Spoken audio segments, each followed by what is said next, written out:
Hi everybody, Cynthia here from the Scrappy Bookworm. I am back with week 5 of the 13 haunted projects of Halloween. And today we are going to be making some of these really cute, funky, fun Halloween flowers, layered flowers. I was trying to come up with different projects every week, make something different. So the first week we had altered paper lunch bag. The second week we've had a fabric ghost. The third week we did, what was it? The paper mache Mr. S. Skull, paper mache skull. The fourth week we did these buttons, how to alter your buttons. And look guys, the glitter doesn't come off, so that technique works. So today I thought, why not make a Halloween flower? You can make them any size you want for your albums, your cards, you know, your layouts. This one I actually made and put it on I put a barrette on the back. This is the first barrette I've ever made, and I thought it came out kind of cute. I used the technique in making my scrunchie. This is actually fabric that I had dyed, and I used that scrunchie glue water technique on it, and then I layered it with tulle that I melted. I added polka dots to them. I used 3D Scribbles dimensional shiny black paint to do my black polka dots, and I didn't have this in white, so I went ahead and experimented and used white enamel, dimensional enamel, and it worked really well. They came out pretty good. So this is a barrette. You can make these to add to your barrettes or clips, you know, if you wanted to. And these are fabric as well. Did that fabric scrunchie technique on them. There is a video, if you go to the videos on my channel, I think it's called how I make my scrunchy fabric flowers. Okay, so if you're not sure how to do that, you head over there and check it out. And anyway, I did the fabric technique, and then I layered it with tulle, added a spooky little eyeball. Thought he was cute for Halloween. I'm watching you. Sorry, had to goof around. And these are made of fabric as well.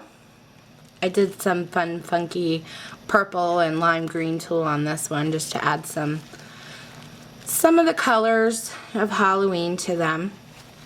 And then this one is actually made out of paper and tulle. I'm going to show you how to make this one today. Okay?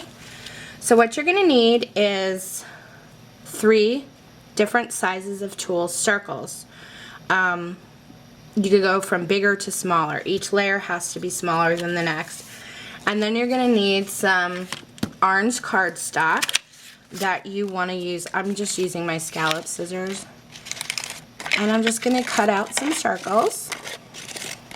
Now we're going to be working with an open flame. Anytime you work with an open flame, you definitely want to have a bowl of water around or a fire extinguisher, something like that, just in case you start a fire, and you never know. So I definitely recommend having that around, and I do not recommend this for a project for a kid. So just thought I'd throw those warnings out there. Okay, 3 different size circles. They do not have to be perfect because it's kind of a grungy looking tattered flower. And the size circles you're going to need for your tulle, this layer of tulle is actually going to go on top of this circle. Look how much bigger I made the tulle circle. I made it like twice as big. And the reason why you want to do that is because as soon as you add this to any kind of heat, the tulle, it shrinks up tremendously. So you want to leave yourself enough room that if you shrink it up a little too much on one side, you still have a lot of room to work with. Okay, so I always cut out my tulle a lot bigger than the actual, the paper. Okay, so you're going to need that. Let's set the tulle aside for now. And we're just going to crinkle up our paper roll it up into a ball because I want to get it nice and wrinkly. Okay. And you're going to fold it back out and give it a wrinkled look to it. And I'm going to want to ink it. And I just want to run my ink over it a little, you know, kind of softly, so that I'm just kind of coloring up my wrinkles. Okay, see how I did that? Just kind of inking up the wrinkles and the edges. Get your edges really good.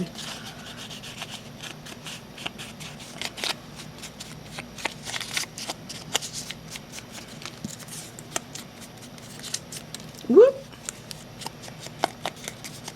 Okay, we're all inked up and we're ready to start the melting process. I'm using a candle today because a lot of people told me they had problems using a lighter. So we're going to try the candle technique. You want to use something long as your handle. I'm just using my tweezers so that your fingers aren't near the flame. Okay. You want to hold it above. I'm pretty far above. I'm almost, I'd say, an inch above. And you just want to let the heat rise and melt it. See how it's already started? As soon as it melts a little bit, grab that section and start on another section. I like to melt, or, you know, heat up my ends first, or my, you know, around the circle, the edges, and then I go in and I crinkle up the center, which I'll show you how to do. Okay, see how I kind of did my edges?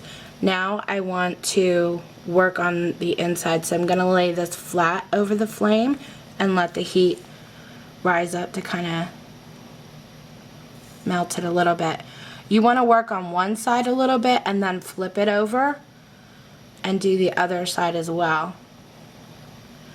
If you keep just working on one side, it's just going to eventually like ball up on itself, and you don't want that. Okay, so I've melted this pretty well. This is the smaller circle that I was using. So what I want to do is hold it up to the smaller piece and to see if I melted it enough. It's still a little too big, so I'm going to go back. I'm going to melt that a little bit more. You can always go back and melt more, but you know, once you make it too small, you have to start over. I have my hand here because my air conditioner, of course, comes on right when I'm trying to do this video. See how I just keep moving it around with my tweezer? I gotta get down towards my flame a little more because of my air conditioning. And keep turning it. Okay, let's test it out again. That actually looks really good. So let's move on to the next piece. Use your tweezers so that your hands aren't near the flame. And you just want to start melting your edges first. I really hope the camera's picking this up for you guys.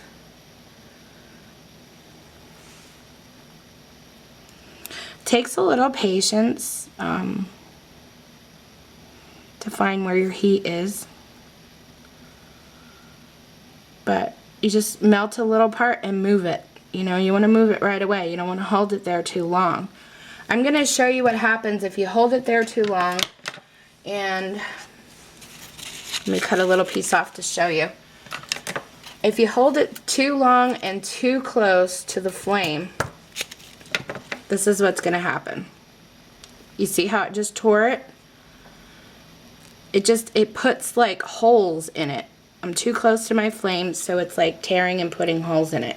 That's not the look we're going for. You just want to go and wrinkle it up a little bit, basically, is what you're doing. Okay, working on one side. I want to turn it over and work on the other side. Don't keep it on one side too long.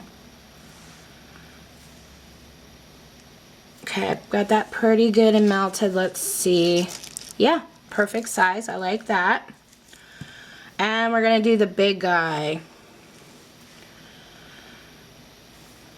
When you start doing this and you practice, I mean, that took me a long time to really get this technique down. It does take a lot of practice. I think I've melted holes in several of my projects, you know, my tool, before I actually figured out how far I needed to hold it away, how long I needed to hold it, how often I needed to move it. So don't get frustrated if it doesn't turn out right away for you. Just keep practicing. Practice makes perfect. Well, not perfect, but you know what I mean. We don't all get techniques down right away, right? We gotta just keep working at it. Okay, let's test it, make sure. Yeah, that's pretty good size. Okay, now I'm gonna show you guys how to assemble these without burning your fingers. Since it's tulle, just put a little layer of hot glue on in the center of your first layer, the big layer. Lay your tulle over it.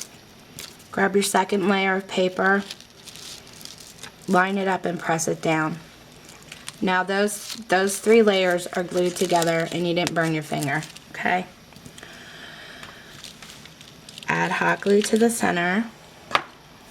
I use hot glue. I guess you could use Fabri-Tac and you wouldn't have to worry about burning your finger. Press that down, okay? And you're gonna wanna put glue on here. Put your tulle on top, and then let's pick a center for our Halloween flower. I think we should probably use, let's see, what do you think we should use? A ghost? No, I think I did a ghost, right? I did a ghost, a pumpkin. How about a witch's hat? That's kind of cool. Okay, add some glue. Back of my witch's hat, button, and glue it down. And there we go, guys. There's your layered Halloween flower with tulle. Thank you guys so much for watching. I hope you try these and let me know if you have any questions. And I guess I'll see you next week for, I think we're on week 6 next week. Yeah. Week 6 of the 13 Haunted Projects of Halloween. Take care. Thanks for watching.